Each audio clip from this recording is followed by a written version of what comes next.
complex issues to lots of different types of people. So this discussion is going to highlight strategies and tactics that these folks have used to talk about these complex issues in terms that relate to people and hopefully can inspire action.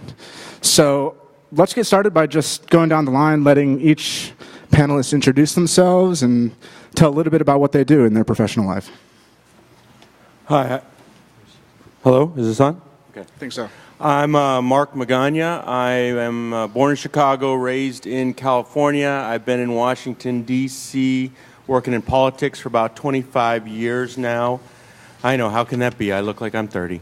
But, and recently started an organization called Green Latinos, which I'll tell you a little bit more about.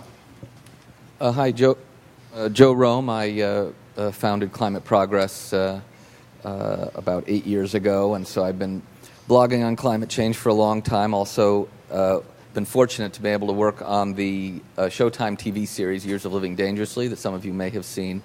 It's going to be on sale, iTunes and DVD in September, so those of you who didn't glom your parents' Showtime account can get it for not too much money. I'm Joelle Novey. I direct the local Interfaith Power and Light, which works with hundreds of congregations of all faith traditions across the D.C. metro area and the state of Maryland to support them in responding to climate change. We're one of about 40 state affiliates of Interfaith Power and Light that are mobilizing a national religious response to climate change.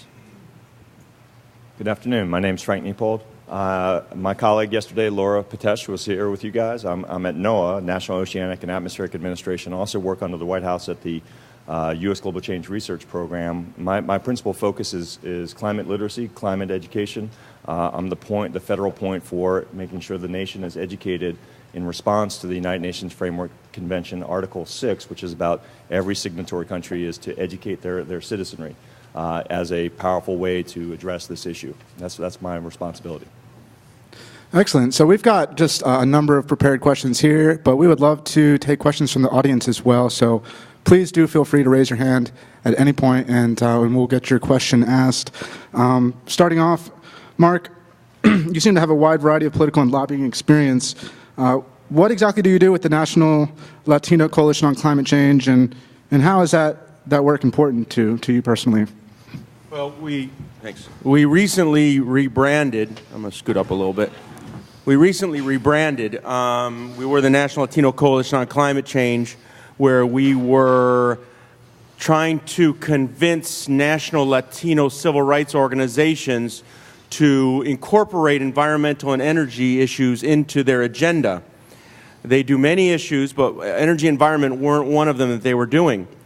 What I found while working with them was that amongst their staff, it was the sub-30-year-olds that were the most interested and comfortable with this issue. So instead of, we developed a project called Green Latinos, where we focused on Latinos, instead of trying to convince Latino leaders who generally in their 50s and older, pardon me, Bill, but to take this issue on that maybe they didn't have a comfort level or knowledge level of, but to work with the current leadership, Latino leadership in the environment, and to help build coalitions amongst them instead of working in silos. One group working on a river, and another group working on the port, and another group working on the bus system, to be able to come together and say there are unique things that we can all work together on, like carbon pollution and climate change. And so what we've been doing in the last year and a half is to develop this coalition, everything from finding out who's out there, from who's at the big green groups, to who's in the administration, to who is at the funding agencies, and to who is on the feet in the ground in the EJ organizations, and to be able to find similarities, develop a cohesive agenda, but also to develop a table where someone who was working on oceans could find another person who had been working on oceans or ocean species, and to be able to work together in the community instead of working in silos. And so it's been very successful in developing a sense of family, a sense of camaraderie, which is very important in this issue, instead of feeling like they were alone in this issue. Excellent. So I've got some follow-ups, but I'd like to hear some from the other speakers. Joe, what inspired you to found climateprogress.org? If you could just tell us a little bit about your experience and kind of what led up to that. Well, the short answer is that it was Hurricane Katrina. I was a clean energy person for a long time before then. I worked at the Department of Energy, helped run the Office of Energy Efficiency and Renewable Energy, did a lot of consulting with companies like IBM and Nike and Johnson & Johnson on greenhouse gas mitigation strategies. Hurricane Katrina destroyed my brother's home in Pass Christian, Mississippi, and he wanted to know if he should rebuild. And since I had studied oceanography back in the day, he asked me, and I started attending lectures by all the top climate scientists and all the experts on storms and reading the literature and going to seminars and all that sort of thing. And I realized two things. One, the situation was more dire than I had thought. And the second is scientists were not doing a very good job of communicating. So I stopped, doing all the clean energy consulting and transitioned to full-time communicating, and I was very fortunate. The Center for American Progress at that time was starting to launch websites, blogs. They run Think Progress that you probably all know about, and they were experimenting with different websites in different areas, and they suggested I do one on climate change, and that worked out very well, and it ended up being very, very popular, and then ultimately now it's got like 8 or 9 people, and it's, I think, probably the most heavily trafficked climate website probably in the world. And it's just, it's a strange world where everybody isn't running around with their hair on fire talking about this, but obviously you can see what happened to me after it all burnt off. So, it's been a very rewarding experience, and I've gotten to meet a lot of people and interact with a lot of people I never would have otherwise. Excellent. So, Joelle, could you tell us a little bit about how you got involved at the intersection of the environmental movement and the faith community? I will. I want to, before I forget, I want to send around, if anyone wants to connect up with the local religious climate work, I'm sending around a sign-up sheet. So I guess I first got excited about Interfaith Power and Light's work because I had a number of experiences in my own life of trying to challenge my own religious community, the local Jewish community, to really think about what it would mean to live out their values in daily choices. But what keeps me with the Interfaith Power and Light work is the unique power of communicating about climate change in people's faith communities. I really think there's something uniquely effective and powerful about that setting that you can't find anywhere else. So the first thing is that climate change has become extraordinarily politicized, and people hear it as a political issue. And I don't have to say, when I meet with people on folding chairs in the church basement after church, and I say, let's talk about the impact that climate change is having on our neighbors close to home and around the world. I don't have to say I'm framing this as a moral issue. Just the context makes it, they hear it with their moral ears. They hear it as a matter of right and wrong. How do we do right by our neighbors? How do we do right by future generations? So I do believe that by talking about climate change in faith communities, we're reaching people who would not hear those messages. Maybe they would hear them. They wouldn't listen to those messages anywhere else. And then on the flip side, I've also seen the unique power of religious voices in environmental movements, that when folks who are deeply rooted in their spiritual communities are moved by what they're learning about climate change to get involved and speak out, they're heard differently. They really do. They don't just join the chorus. They really do, I think, elevate the dialogue about environmental issues and policy issues and make it add a moral voice to that work that I think sometimes gets leaders' attention in a way that the usual suspects cannot. So that I see those both being people listening differently in church and then people being heard differently when they speak from a religious place as the two sort of extraordinary things that keep me so excited about doing this work in faith communities. Fantastic. As a side note, my first job out of college was doing renewable energy finance for nonprofits and communities of faith were some of the primary folks we worked with, and Interfaith Power and Light was one of our key partners in that. So great stuff. Frank, you're the climate education coordinator at NOAA. What do you do there exactly? And how do you feel about the general public's level of climate literacy? And what can young people do, particularly, to help mitigate this issue and raise awareness? So I get the question, what do I do, often by a lot of different people. Nice to be with you guys, by the way. So, you know, back in 2005, NOAA knew that its education portfolio was going to have to grow into climate. And so they put out an announcement and they asked somebody to come in, and I won the opportunity, not knowing fully what I was stepping up to take. And, you know, it was a person with very little budget to make the nation climate literate. That was the challenge. So I had the responsibility with very little ability to do that. So, you know, we had to think about exactly how to do that. Right now, the federal government spends about $2.6 billion annually on climate and global change research. $2.6 billion. That's satellites, high-power computers, you know, all the world's best, not all, a lot of the world's best climate researchers, ocean arrays. That's $2.6 billion on an annual basis. We do amazing work, more than any other country in the world. That said, our responsibilities to engage the nation effectively in making them aware of this issue is not funded at that level. We have done significant work in this area, but it's done through partnership, both across the federal government and with other organizations. We've done significant work to date, but it's not commensurate to the challenge before us. And I would think that there are systemic issues that Bill McKibben was talking about in why that's the case. Very few of you actually spent significant time studying earth sciences, earth system science to date. Would that be a fair statement? How many of you took biology in high school? How many of you took earth system science in high school? I'm stunned that as many hands went up as that they did. Are you in Virginia? Exactly.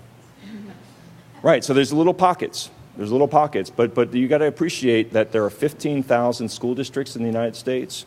The number of colleges and universities it's a very distributed, large system. But to date, we've spent more money and time on the communication side of the problem than we have on the education and engagement side. The communications piece is not as strong as the education piece. And what my principal perspective is that contact time matters. When you have 180 hours at a school year at a high school level or in a college campus, when you're taking serious coursework with excellent professors and university professionals, or you're spending significant time in place-based learning opportunities, you really come to deeply understand this issue. But very few people in the nation, and let alone the world, have actually put the time in to really understand what's before us. It's a rate of change problem. What Bill said is absolutely the case. The climate science is clear that the amount of time to make the change that is here is very fast, faster than most people appreciate. But be able to do it skillfully and knowledgeably is the challenge that's before all of us, but it's principally my responsibility. How we get there? We're pushing every opportunity we can, but I think you guys, it's going to be really important for you to really seriously dig into what we're talking about. I don't think many people know. And how we get there is you know, we'll see where the panel goes. Great. So we've got one or two questions for all the panelists. Feel free to jump in as you see fit. Then we've got plenty of questions for particular panelists. And again, we'd love to hear your questions as well. Just kind of opening it up to everyone. What are some challenges that you've come across in terms of communicating your message to folks, given the fact that today's media landscape is so competitive and so dense? What are some challenges you've had in cutting through the noise, and what are some things that you've learned in terms of reaching out to people in a compelling way, hopefully compelling them enough to take action on your issue? All right, we'll go in order. For the Latino community and often for many minority communities, the issue is that a lot of the I'll use myself as an example. When I was growing up, I didn't know I was an environmentalist. I didn't know I was a conservationist. I didn't even know what that meant, really. I did know that my grandmother came from an agrarian part of Mexico, and that she lived or died according to how she treated the land, the water, the air, and it was a one-to-one relationship.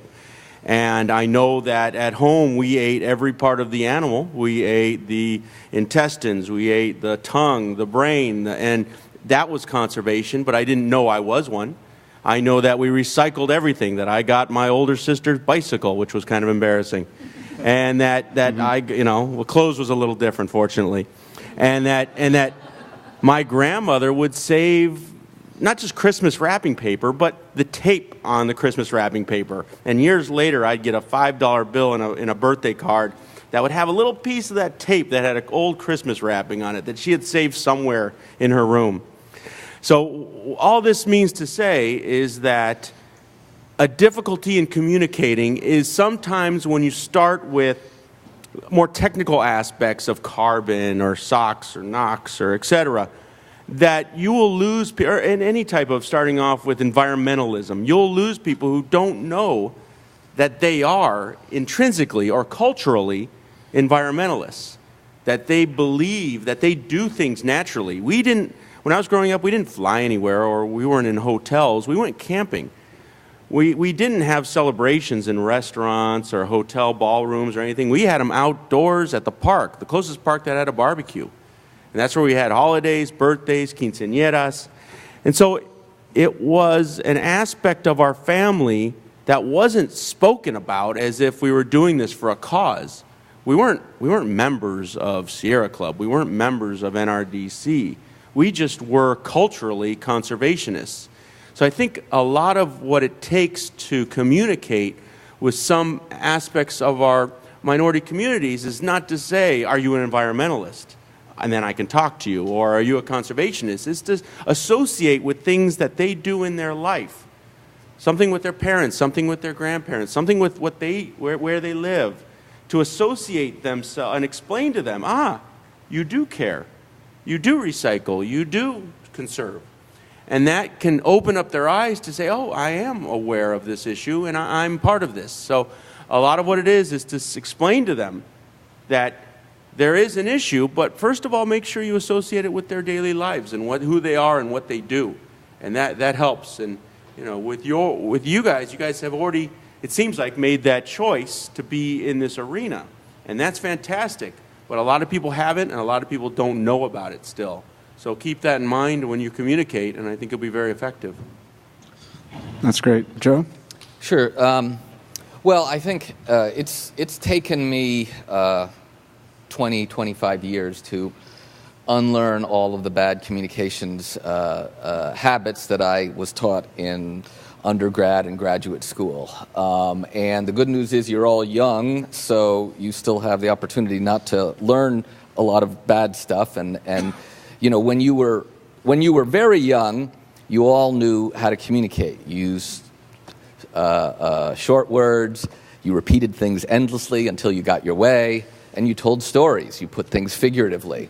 That all gets drummed out of you, and then you are taught for 20 years that the way to be persuasive is to use big words and never repeat yourself and use a lot of facts and charts and be very literal, but under no circumstances be figurative or tell stories. And as it turns out, that not only isn't good advice, it's the exact opposite of literally 25 centuries of wisdom on persuasive speaking that were first really codified by the ancient Greeks, then the Romans, and then the Elizabethans.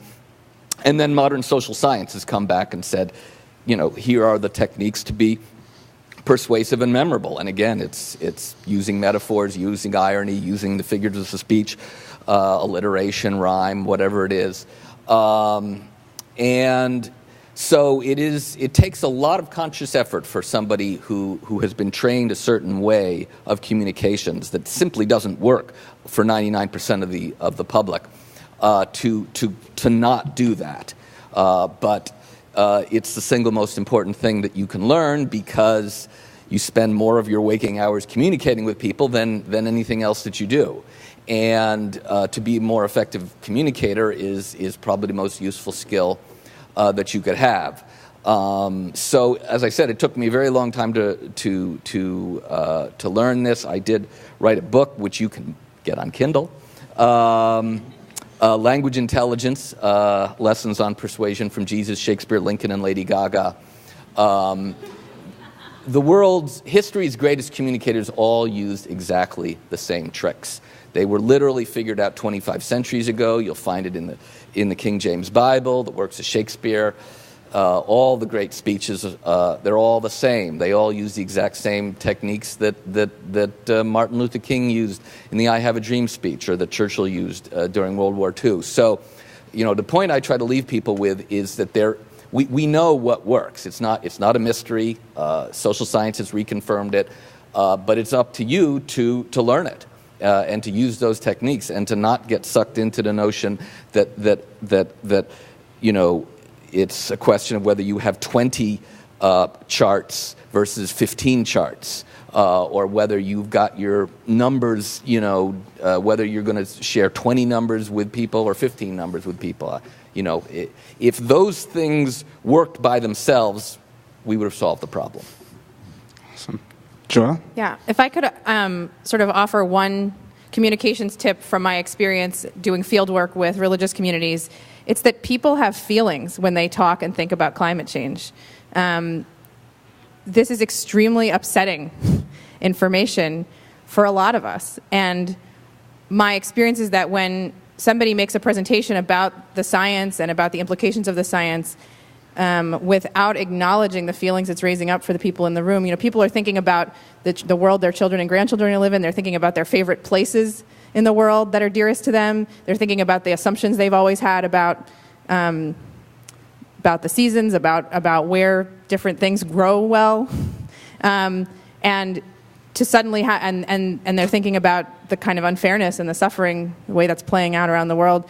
If we don't name and acknowledge those feelings, I think that is one of the things that I think leads people to shut it out, and to say, I don't want to hear anymore, and I don't want to take this in. So I have this whole sort of technique for inoculating people about, or helping them expect the feelings, and naming that I know about them and that I'm with them in that. So I'll say something like, in a minute, we're going to talk for just 5 minutes about climate science. It's important that we really learn about what's happening to our climate and what impact it's having on people around the world. We're just going to talk about it for 5 minutes because it can be a really upsetting thing to talk about. I find it pretty upsetting to talk about. When we start talking about this, you may find yourself thinking about what you're going to have for dinner tonight, or wishing you had come to a different session. You may be thinking, this woman isn't a scientist. I don't have to, and I say, I'm not a scientist. That's right. And you may find yourself thinking there must be something on the internet that would debunk everything I'm saying. And I just say, notice those feelings of resistance, but please try to stay with us. Please try to keep listening. We're in our community together. And I found that, and then after some of the, so then we talk about graphs of global average temperature. I have them tell me, and I find this to be also very helpful. I ask the people in the room, what are some of the things you've heard if we don't do anything, will happen if we don't do anything about this? If we continue to pour this heat-trapping climate pollution into our atmosphere and causing our Earth to warm, what are some of the things you've heard could happen? And then what happens is that everyone hears the people in their own community saying, I've heard that the sea level will rise, and I've heard that there would be mosquito-borne disease, and it dissipates the hostility they can feel towards me for sharing that information when they're hearing it from their peers and from their community. And if there is anyone who's kind of a denier, or who's been influenced by that kind of media in that room, they hear their own community, a little bit of social peer pressure, right? They hear their own congregation, their friends and people they respect, who they want to seem cool with, saying that they've heard about all these consequences. So that's another sort of communications tip. Name the feelings, acknowledge the feelings, let people name the consequences in their own communities rather than having that always come from you. And then I usually pause and say, turn to a neighbor and talk about how you're feeling about all this right now, and just checking in, like naming the feelings again at the end. I would say kind of a corollary of that is for us as climate activists, being aware of our own feelings about this and what really makes us feel hopeful. There's the folks who work on climate change opinion here at George Mason have talked about the 6 Americas of climate change opinion, and they're like 6 circles for the different groups of opinion around climate change in the American public, and there's this little circle on the end that's like the denier type people, but then there's another little circle on the far other end that's the alarmed. And we're all the alarmed, right? And often when we are the alarmed, and we're talking to the four big circles in the middle that are sort of concerned and curious, and I work with a lot of people in congregations who are the alarmed, who are like waving their arms frantically, trying to communicate with the other circles that aren't there yet. And I think being aware of our own despair, our own fears, our own anger, that this is not, that we're not running around with our hair on fire, all of us yet, can help us communicate effectively to those folks. And then I think being aware of what makes us actually feel hopeful. So when we offer a hope that's false, like there's this horrible thing happening all around the world, but you can change your light bulbs. And if it doesn't feel hopeful to you to say that, people can feel that that the hope you're offering them is false. So I think a lot about, well, what makes me really hopeful? Like forming a community of people of all faith traditions across this region that are working on the ground to respond to these problems with integrity, that actually makes me feel hopeful. And that's the hope that I try to offer people, because it's a hope that I can share. Excellent. So, a lot of what was already said, I would absolutely echo. And I would especially echo John's point about a story. It's incredibly powerful. We do a lot of social science research in this at NOAA. It is the most powerful tool you have. If you figure out actually what a story is and break it down and look at it scientifically, you can do this. We have partners who do this all the time. It's very powerful. There are a couple other things that weren't said that I think I would reinforce. When I work with students a lot, and they go from, is this a problem? Is it human caused? Is it hurting us? Do we all agree that it's a problem? Really fast. And what happens is that they shoot right over into solution space really quickly. And I think that you guys are probably in that same space. The problem is that what ends up happening is the professionals who you're working with, and if you guys become those professionals, you're going to be asked to go across the whole arc. And the question is, are you able to handle the last part of that arc? And so John Krosnick out of Stanford, some of his work was really seminal to me, which was, is the solution commensurate to the size of the problem? Is the solution commensurate to the size of the problem, right? Really important word, commensurate. Because the whole light bulb thing, right? Because what ends up happening is, sweaters, light bulbs, make sure your tires are inflated, all that stuff is not even close to commensurate to the problem. And people know it, and they know it really quickly. But where it gets really tricky is what is commensurate to the problem. And I don't think we as a community of researchers, of academics, of technology experts, of policy experts, have really articulated a vision of what would actually solve this problem, as much as we spend on identifying and monitoring and projecting the problem. We spend a ton of time. I live in a world that is what we do. But we are isolated from that space where the solution is. We're intentionally isolated from that. I get why we are, but it puts a really interesting challenge for when we have to go the whole arc. And any one of you could ask me any question along that arc, and I as a professional have to be able to go back and forth, back and forth. The other thing is direct engagement, dialogue, face-to-face is the most underutilized tool and is one of the most powerful tools we have. But the key to that is respect. You have to maintain respect for where somebody's coming from, where their worldview is, and engage with that in a powerful way. But you got to be ready to be respectful. You have to be intentional about maintaining respect in the dialogue, because there's a lot of people who are going to go to a very disrespectful place on this issue. Are you ready to be disrespected and return it with respect? Because if you don't, you undermine the credibility and the potential and the power of that engagement. If you go tit for tat with somebody and you lose your cool, it's not going to work out very well. So I think that those two things are really important pieces of whether or not you're prepared for that. And I will tell you, from what we see we're starting to do much more research on the solution space, the renewable energy potential of the United States, and whether or not, how quickly, how feasible, how financially viable is the solution. Because it's really an interesting space. There's a lot of poor research in this area. And actually it turns out that we are much more positioned to solve this problem than we ever thought we were ever going to be able to be.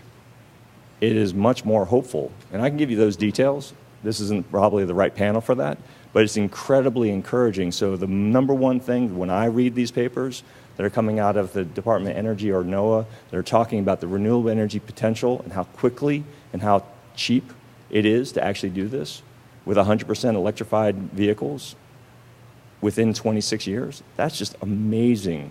And it gives me a lot of hope, because I didn't think that that was possible. It is. Very good. So I suppose we'll stick with our format of just going down the line here. Mark, jumping back to you. You have some experience working in the public health sector as well. If you could talk a little bit about how environmental issues can be emphasized as being important to impacting public health instead of just being abstract environmental concerns. When I go and speak to communities, when people come up and talk to me, one thing that always strikes me is that the biggest initiator of Latino involvement, especially Latino mothers, is that they're worried about their children, or that their children already have asthma or other pulmonary issues that have some basis from pollution. This is the fact that the minority community often is an aspirational community, meaning, especially with immigrants, that they'll come here and sacrifice everything in order for their children to have a better life. They will, and you're seeing this now on the border right now with children coming from Guatemala and Honduras and El Salvador with no hope. And they're willing to sacrifice their own lives and the potential of not making it and horrible atrocities that I can't even think about in order to have that better life. And so we are finding that in the Latino community, the biggest fighters, the ones that are coming out of nowhere, are the Latina mothers who are taking on power plants in cities like Chicago, where they have old power plants that are emitting, the children call them cloud makers, because they're emitting carbon by the cloudful. And they're right in the backyard of these poor neighborhoods. And for 50, 100 years, without any challenge that have been successful. And using that as an example, a mother came and said, my children all have asthma, and my neighbor's children have asthma, and what's happening in our community shouldn't be happening, and it's not fair. And they fought the issue, and they built leadership, and over a 5-7 year process, finally got the larger green groups to get involved, and then finally got the local government to get involved. And just last year, they closed down 2 of the largest power plants in Chicago. And this was the power of a couple mothers that got together and said, these public health issues, these issues with my children can't stand, and I'm going to fight it. And that's an amazing power. Latino children have the highest rates of asthma. They have the highest rates of dying from asthma. And that's scary. And I just had a child a year and a half ago, my first daughter. And that motivated me extremely to make sure that we fought this issue so that she didn't live in an environment that's becoming worse and worse every year. And it's noticeable. And so I have aspirations for her. And they're not necessarily financial aspirations. And I'm not worried that she's going to be murdered. I'm worried about the condition of the earth that we leave her. And that is, a lot of it is based on the public health issues. And that, what I find, is what is the core of a lot of what motivates the community. So if you can build those links, especially amongst the children, that will move people to move mountains, and it has. Very good. So we've got a lot of really good questions on this list here. I'm going to try to start combining them so that we can cover as much ground as we can, and hopefully hear some from the audience as well. So, Joe, what are some mistakes that young bloggers might make when writing about environmental issues? How can they effectively get the point across without sounding too aggressive? And are there specific rhetorical strategies you use when writing your blogs?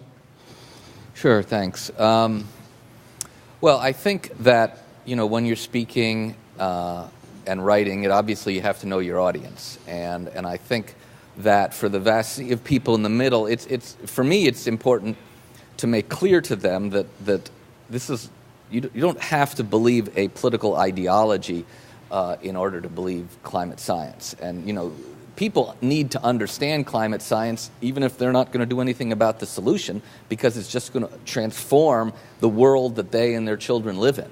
And so they're going to have to understand whether they want to own coastal property, whether they are going to think they're going to retire in the desert Southwest or in Florida, what they might do with a family farm, whatever it is. Not knowing about climate change is going to put them at a very significant disadvantage, even if they never change a light bulb or vote for a candidate who has a strong climate position. We're past the point where this is an abstract issue. Climate change is affecting people, whether it's Hurricane Sandy, whether it's what's going on in California right now in terms of the drought. And so everyone simply needs to know it. And I think that, because, certainly all of you should read the National Climate Assessment, and when you're talking to a group, talk to them about the local impacts. I think it's very important for people to understand, again, that what we are talking about is not something that's going to affect poor people in Bangladesh 30 years from now. It is something that's affecting them and their family and their neighbors right now. And, I think one can tell it as a story, which is that, many decades ago, climate scientists warned us that if we keep pouring unlimited amounts of carbon pollution into the atmosphere, we would see hotter temperatures, longer heat waves, bigger droughts, more superstorms, and higher storm surges. And now we're seeing all those things. So they were right. And now they're telling us, this is only the tip of the iceberg, and that if we were to continue doing this, it's going to be to the point where modern civilization as we know it simply can't continue. And the notion that you could feed 9 billion people, in 2050, after you've ruined the climate, that simply can't happen. So I think, you have to come into it at different ways. I think that in terms of, mistakes people make, I'll just leave with one. I have a whole chapter in the book on this. It's very important when you do have to know everything cold. There's no question if you're going to be a climate advocate, you have to be able to answer the first question on every possible subject, or else you're just not going to have a lot of credibility. And you can go to skeptical science and learn the one sentence and one paragraph responses to all the denier myths. I certainly recommend that. I think one thing that's very important to do when speaking or writing is to not repeat whatever myth you're debunking, not to buy into whatever mistaken frame is being pushed your way in the question. And this has been demonstrated many, many times. The Centers for Disease Control has they've done a lot of studies on how do you debunk medical myths. And one of the things that they found, for instance, is that if you try to convince people that they should get a flu shot, and they put out a flyer. The one on one half was, here are the myths about flu shots. You can get the flu from flu shots and all these sorts of things. And on the second half were the accurate statements. A third of the people who looked at that sheet several days later thought that getting a flu shot caused the flu. Not only did they think that, they thought that the Centers for Disease Control said that that was what was the case. So the most important thing, because you don't have a lot of windows into people, you don't have a lot of time with people, there's so much clutter of information, is to figure out what your message is, figure out what your positive story is, and focus on that, and not to focus on the myths, on the stuff that isn't true. If people want to ask questions and they come up with the myths, you're going to hear them because they're out there, and there's a massive disinformation campaign to spread them. But again, the important thing is to never buy into that frame, never accept that frame, to figure out what your message and your frame is and run with that and repeat that. Awesome. So before we move on, I see a couple questions out in the audience. We want to go ahead and take some of those. Really quick, what would be the best platform for blogs that you recommend to use, like any particular websites? Or? Well, I think everyone should start their own blog just because you need that skill, and you can find out online all the basics of how to start a blog and how to get more readers. The most important thing is just to do it, because again, it's a skill now that everyone from scientists to regular people need. Everyone is a journalist now, and it's important for everyone to think of themselves as a journalist, even if they haven't been trained that way. And the only way to do it, one of the great things about the blog for me has been the rapid, instant feedback. So, over 8 years, I've gotten, a lot of negative and positive feedback, and you hear instantly. The deniers will pounce on any slight thing that isn't quite phrased perfectly. So you learn over time what phrases you can use, what you can't use. So I definitely commend that to you. I don't think there's any superior platform than any other. There are a lot of good platforms, and I just really recommend you start doing that, and obviously get a Twitter account and start tweeting, and just join the communications revolution. Awesome. I think we got one more. Mm-hmm. So I had a little bit of experience with blogging for a nonprofit, and I've been taught, my major is communications, and I've been taught that you always try to stay. You always try to stay a little bit more objective, I've been told, when it comes to journalism, and try not to state so much opinion. And the framing, also, you have to be very cautious about how you frame the issue.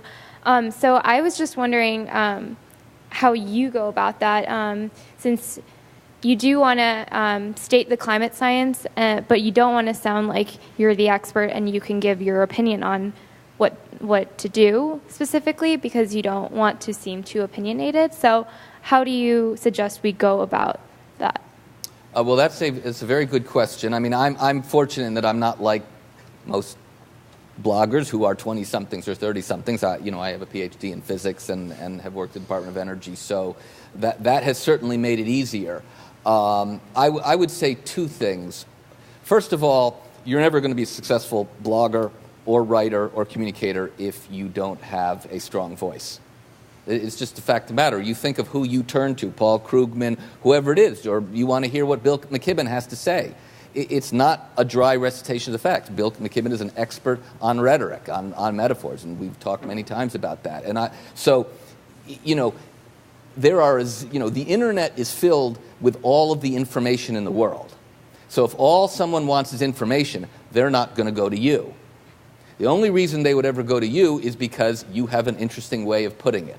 You are funny, you tell good stories, you have a personal story that makes the whole thing interesting.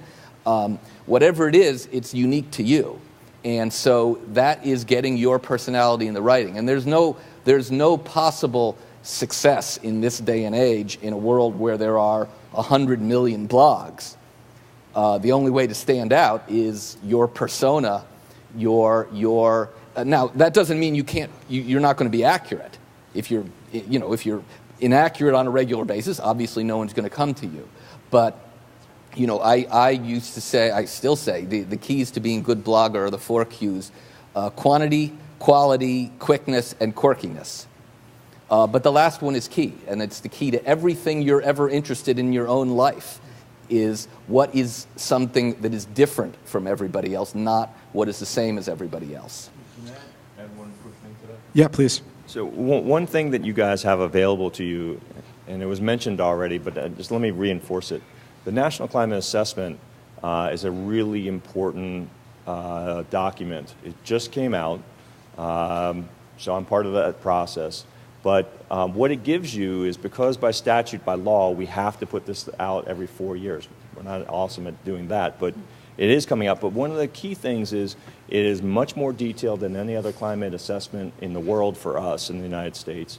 But it requires because it is for the nation, not just for the scientific community and not just for decision makers, for the nation as well. And so the translation work that went into making it much more understandable and usable by non-technical scientists and non-technical experts in this field is incredible.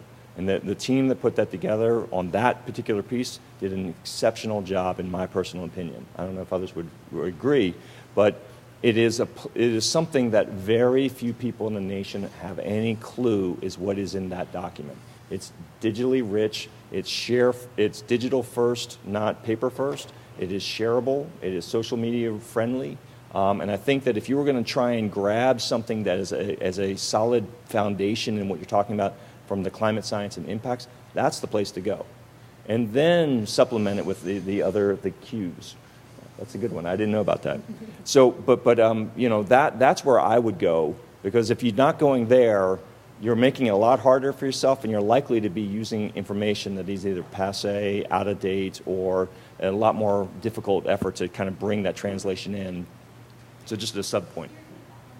The National Climate Assessment, globalchange.gov, it'll get you there. If you can't find it, we have a different problem.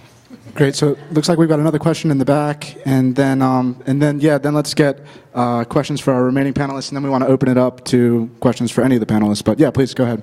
Yeah, actually, to follow on to that, so the National Climate Assessment, one of the things they talk about is no regrets actions that can be taken, which I love as an expression. So when you talk about that arc being on one side and getting to the other side, that's sort of the matter of belief. And research practice has delved into somewhat the solution space. Research hasn't so much yet.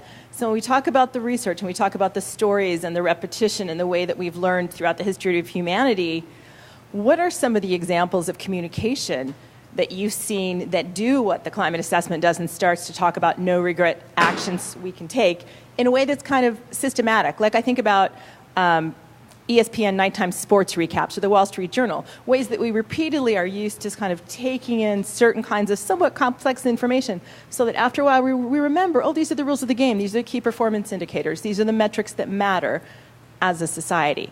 What examples do you look to? Let me just take a quick shot at this. There's an interesting, it's an interesting question, and so I'm gonna hopefully give you a good answer.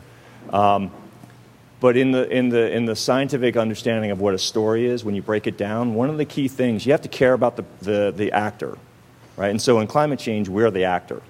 There is a challenge that's before the actor, right? And then there's a resolution. And I think that with climate change, the solution space, commensurate to the size of the challenge, right, is the resolution part of the story that you want to hear. What is it going to do? What are we going to do to actually solve this problem? And no regret strategies, co-benefit strategies. $1 invested in ensuring estuaries are strengthened for storm surge, reduction, actually have a $39 to $60 return on that investment, right? It's an economic no-brainer. Solar panels are a no-brainer. Economically, they also are part of the solution space. But I think that resolution part of the story structure is part of what I'm most excited about. And we have webinars about this with experts coming up Friday.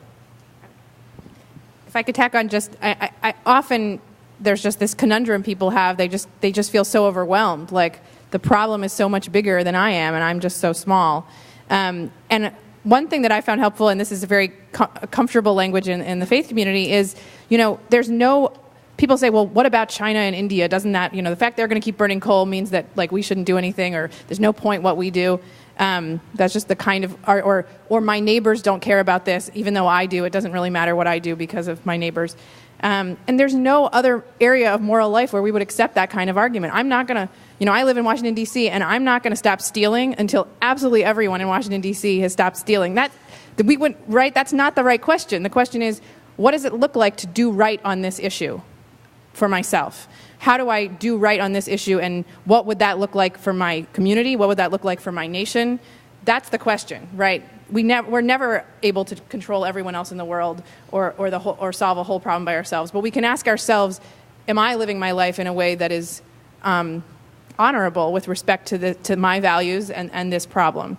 The other thing that I often really help talk to people about is, at the end of the day, only by including advocacy, some kind of engagement politically to make change, I don't think you get to solutions that are on the scale that feel satisfying even to an individual. So I really encourage the communities I work with, yes, do education, yes, green this facility, green your home, green your lifestyle, but find some way to connect up with the larger community of people, the movement that's making change on this issue, because that's when you start getting up on the, when we're doubling Maryland's clean energy law, as we're trying to do now, that statewide action starts to feel, okay, that's big enough that it feels like a meaningful piece for me to latch onto and feel like my response is commensurate, at least a little bit. Very good. So it looks like we've got about 15 minutes left. I want to open it up to questions from the audience, if anyone has any. If not, we've got plenty more questions to ask, but yeah, Kyle. I guess this kind of be directed towards Frank. You were saying during, I think it was the second time you were speaking, regarding how you have to stay on the fact side of climate science, but you're also getting into the solutions. And I'm guessing that's for political reasons. You have to stay neutral. So how do you present the solutions as a scientist without and avoid that political association, I guess? Well, I think so. Just so we're clear, each agency in the federal landscape, and I speak mostly in the federal space, has a different piece of the mission, right? So EPA is in one part of the equation, and NASA and NSF are in another piece, and so on. And NOAA has a big part of it. But where I think that I'm comfortable is that when we do scientific research on the solution potential, solar renewables is a meteorological phenomena, right? We're talking about whether it's wind that is moved by solar energy or solar energy captured directly through different technologies. But what is the renewable energy potential? And then looking at actually how much of that could meet the hourly energy demand for the electric sector for the United States or other countries around the world. That's a research question, and we have research answers. And then looking at that, now how you get that research potential into actual practice, that's where our ability stops. I think it's interesting to think about the difference when you're talking about, say, cancer, that you have the medical scientific profession all the way to the solution enterprise happening in one enterprise. Whereas in climate science, we have the climate science enterprise that goes across, and then we stop, and then something else happens on the other side of that transom. And we're not that, and we're not credible in that space. We're not congressionally mandated to answer those spaces. And so there's a systemic challenge for us, because that's other people's responsibilities, but science does speak in ways that are powerful and informative in that space. So I'm comfortable going to here, but then actually how you enact that, whether it's policy, whether it's new corporations taking up that space. Every day in my neighborhood in Montgomery County, I see Solar City and other solar company panel truck driving around putting solar panels in all the time. My wife's school just put in 4 acres of solar panels and saved the school $80,000 a year with 0 down. And they're looking at another 8 acres to go 100% solar for the electricity and save themselves $300,000. And that's just, now. That's possible. There's no reason why. But that's not because of our research. That's because of businesses are making money and people are motivated to save money and be in the solution space simultaneously. I don't know if I totally answered your question, but there's some interesting problems systemically that get us in there.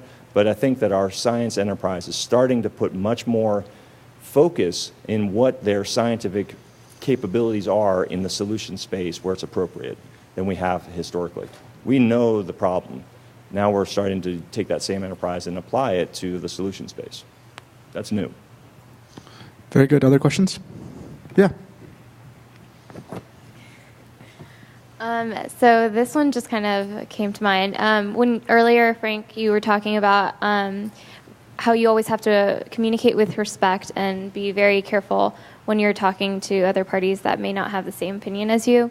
I was just curious to know if that has ever happened to you, and I'm sure maybe you've come across that, and how you handled it, and where is the limit? Where do you draw, or if there is a limit as to if someone is just completely, denying whatever it is that you're trying to work with, or just doesn't want to compromise in any way? Where do you know how to take that situation and turn it into a positive one, and how do you do that? Somebody else want to? I mean, I can speak. Yeah, this is for everyone too.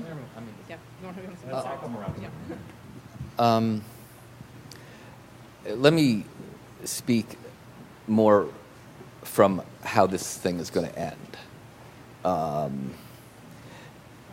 If you look at the history of successful social movements in this country, whether it's abolition, whether it's women's suffrage, whether it's civil rights, whether it's LGBT, there's one frame that wins, and that is the moral framing. And so, the LGBT community, which 10 years ago, marriage equality was such a totally losing political issue that no one who supported it wanted to talk about it, and everyone who opposed it wanted to talk about it endlessly. And in 10 years, that has flipped entirely. And it's not facts that people were putting out there. It's not the argument that if you allowed marriage equality, then you'd have a boon in jobs for wedding photographers and florists. The economic argument is an important one to know. It's not a moral argument, and it's not ultimately a winning argument, because you can create jobs a lot of ways. It turns out you can create jobs with coal, oil, and gas. So this isn't about who can create more jobs. This is fundamentally about the grotesque immorality of a generation of people living a lifestyle that is going to make it impossible for the next 100 generations to walk the earth to live anything approximating that lifestyle. And coupled with the fact that, and this is important to know, and it's certainly every study, whether it's the Intergovernmental Panel on Climate Change or the International Energy Agency, the actual cost of avoiding catastrophe is we're talking about literally 0.01% of GDP. I mean, it is a change in the curve of growth over 50 years that no human could detect with their own eye. But literally, that different choice of how to keep doing what we're doing versus how to change what we're doing, but still continue having everyone get better off over time, just doing it in a lower carbon way. That difference is the difference between potentially 1,000 years of irreversible misery for tens of billions of people. It is so beyond immoral that it's very difficult to talk about, because there is simply no other thing in the history of humanity that even comes close to this. And there have been some great horrors done in the name of humanity. So, the ultimate way that anyone is going to have to communicate on this is at a personal level and at a level of truly understanding the consequences of inaction. If action were prohibitively expensive, that would be one thing. But the more important point is that inaction is so grotesquely immoral that it can't be considered an option. And no one can be allowed to present it as an option in any discussion you're having. That's just a statement of their bald-faced ignorance of what 97% plus of the climate science community understands. We are well past that point. 30 years ago, maybe you could have made that argument. So inaction isn't an option. It is never an option that you should accept.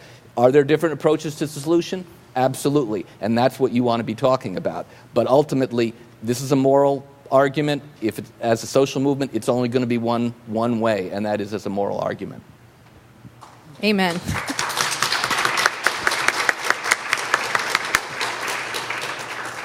When I see someone who's trying to engage me on the science, and just the biggest threat they pose is that they're going to waste my time, and that they are going to waste the time of other people who are working on solutions. And the thing I usually say is, I'm not a scientist. Based on what I've read, I've concluded that this is very serious and that we need to take action, and that the costs of inaction are unacceptable. But I encourage you to look into the data yourself and to come to your own conclusions. Because a lot of times these folks are also not very, not scientifically knowledgeable. So, you're just sending them back to the data.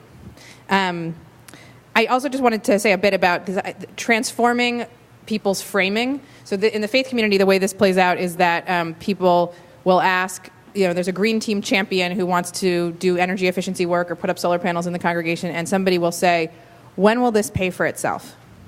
Which makes sense because a lot of these initiatives do pay for themselves. You pay something up front, and then they save you energy, save you on your energy bills, and they pay for themselves. But I always warn my green sheep in the congregations who are championing these efforts to beware of the trap that puts them in, because nobody says, when will the soup kitchen pay for itself? When will the Bible study pay for itself? Because those are seen as expressions of the core moral mission of the congregation. They do those things because that's what they exist to do. And I think I've really tried to encourage the Green Team champions inside congregations to keep holding out for a vision of a time when, for that congregation, doing right on the climate issue, thinking about the impact that their carbon footprint has on the world, is an expression of their core mission, in the sense that, so it doesn't matter when it would pay for itself. It matters, this is what we do, because this is who we are. So the piece I take on this is, as a teacher, I was a teacher for a very long time. I'm very comfortable that most of the people in the nation have not really seriously understood what we're talking about, right? I mean, if this is the largest challenge humanity's ever faced, ever, how many generations are we talking about, right? Then it takes time to really come to understand something deeply. And partly where I come from personally on this is that it takes time. And so if I come at somebody with what I just said, and they're like, that's so incredulous, that's not even plausible. It takes time to get from where they are to somewhere else.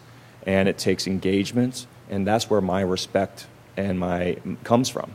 Because I respect that it is incredibly challenging to the way you think of the world. There are people that think it is impossible for humans to change the climate system.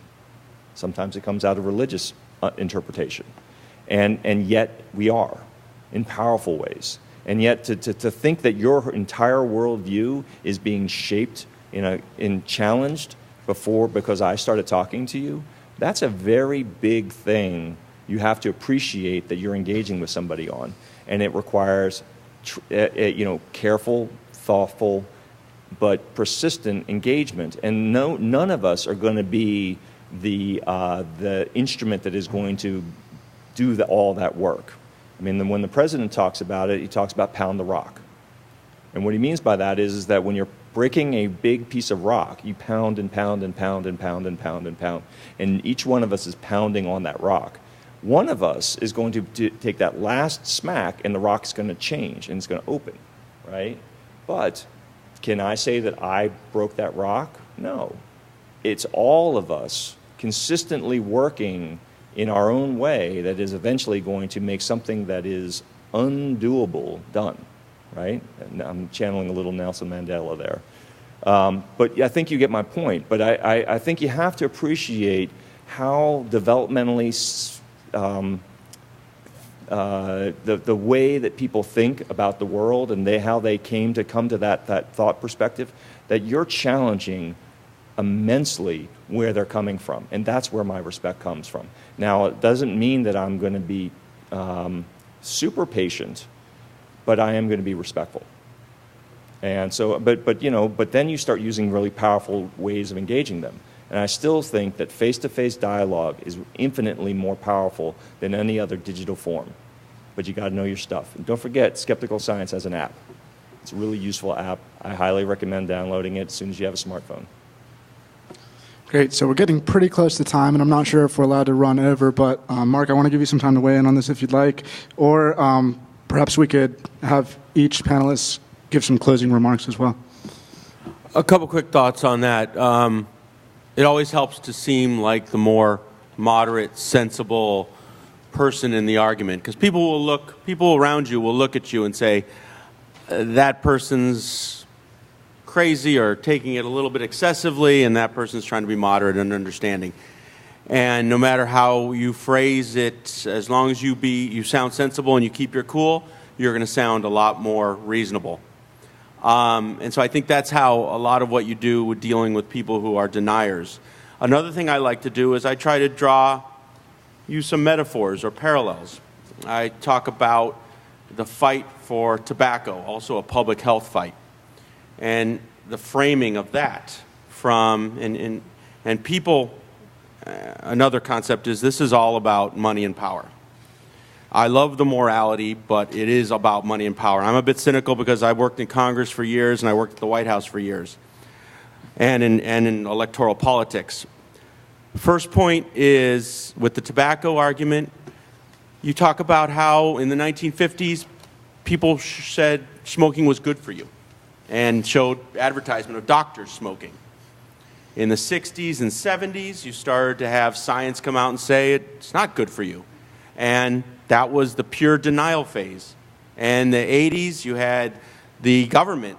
70s and 80s, the government started coming out and started saying it's not good for you. 90s, we need some warnings.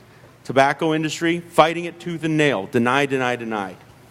So in this current generation, there's no one that suggests that smoking is good for you. And that is what the future is going to be with climate change. But it is a moral argument, but it's also a political, a financial argument. And what I mean by that is you can go out and say, this is morally right, but if you don't get on your feet, if you don't write to your congressperson, if you don't work on a campaign, if you don't at some point in your life financially contribute, this will take a longer, for, as I'm paraphrasing, for the long arc of justice to reach where it needs to reach. But if everyone gets involved, and I'll use the LGBT argument, there was a significant amount of LGBT community investment in political process in the Democratic Party. There was a significant amount of LGBT organization. So several organizations in D.C. and elsewhere got extremely involved and organized people and letter writing campaigns and on-the-ground campaigns and working in electoral campaigns. So it doesn't matter just if you're right or if you're moral. It matters if you get organized and do something about it. It matters if you work at the core to try to affect the people who are actually going to make the decisions on this and to be that person someday. And so I move you to go to the power or be the power and not just say this is going to happen because I'm right. It's not. It's going to happen if you make it happen. Change has got to start from you. So that's my suggestion on that. Excellent.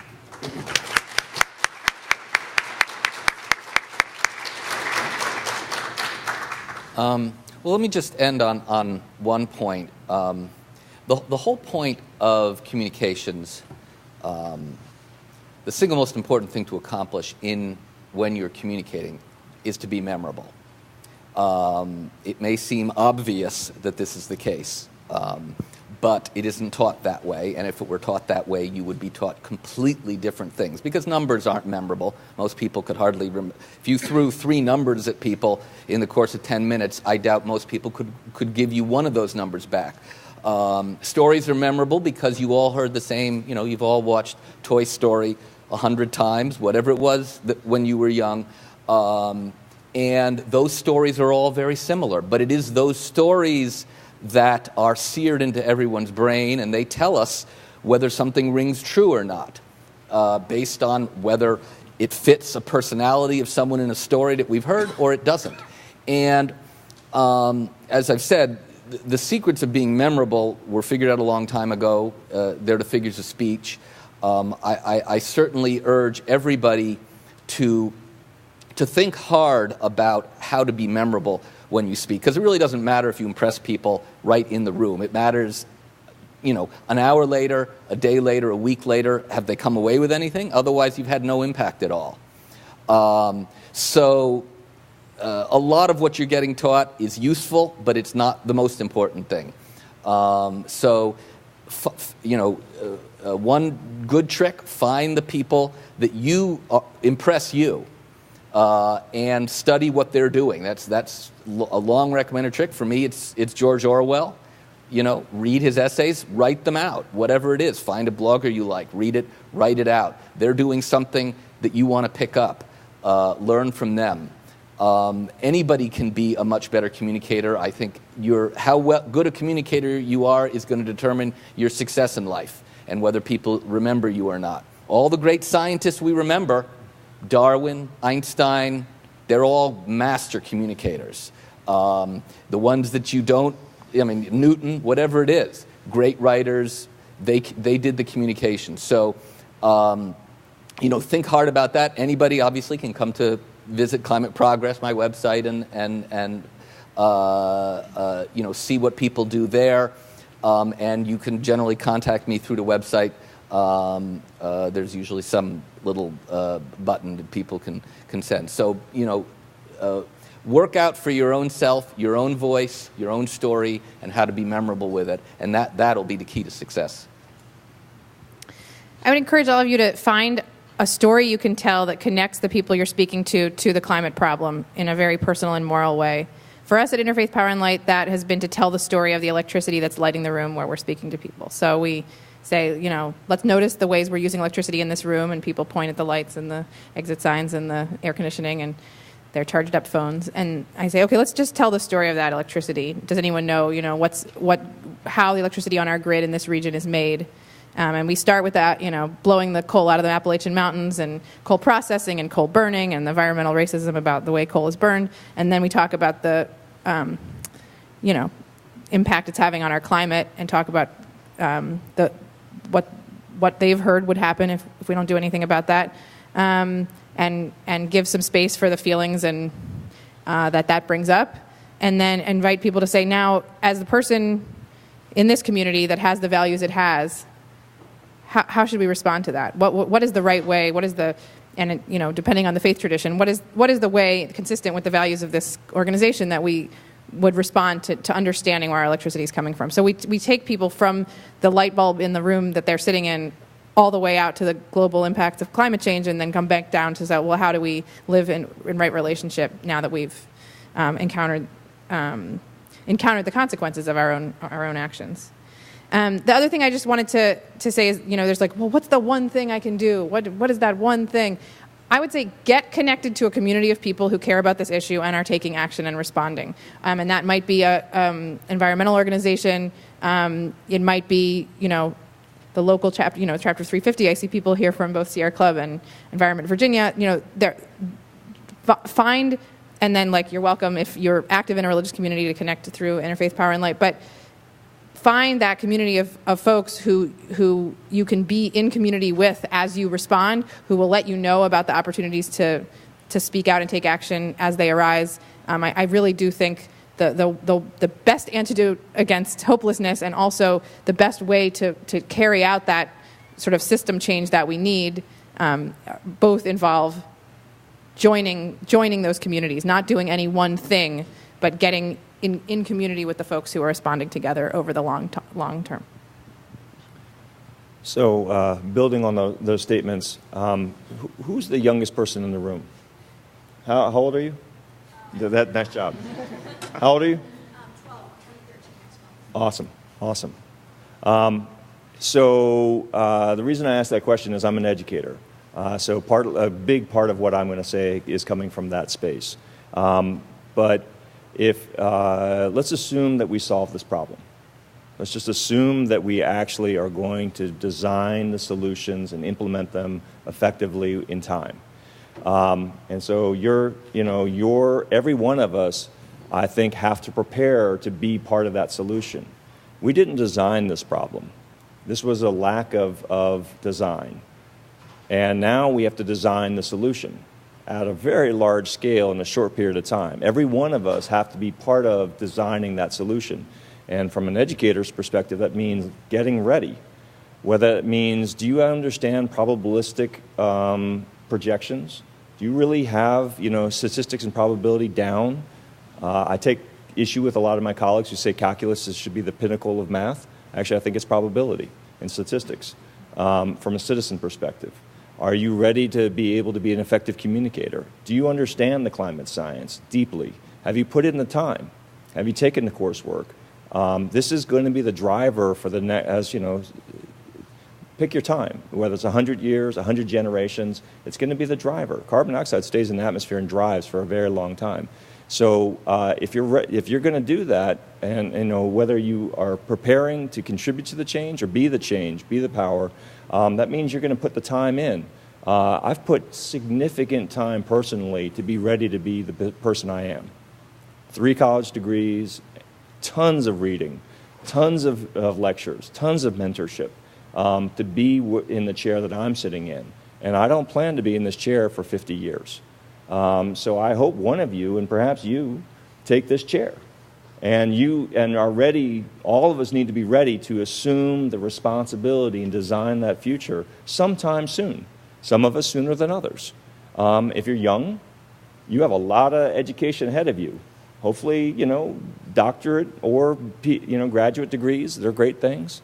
I expect, that you guys are going to take this seriously. You're here. You came here for a reason. And I think that wherever you are, that you need to be more prepared than ever to be, able to take this on. Because I do expect we're going to solve this.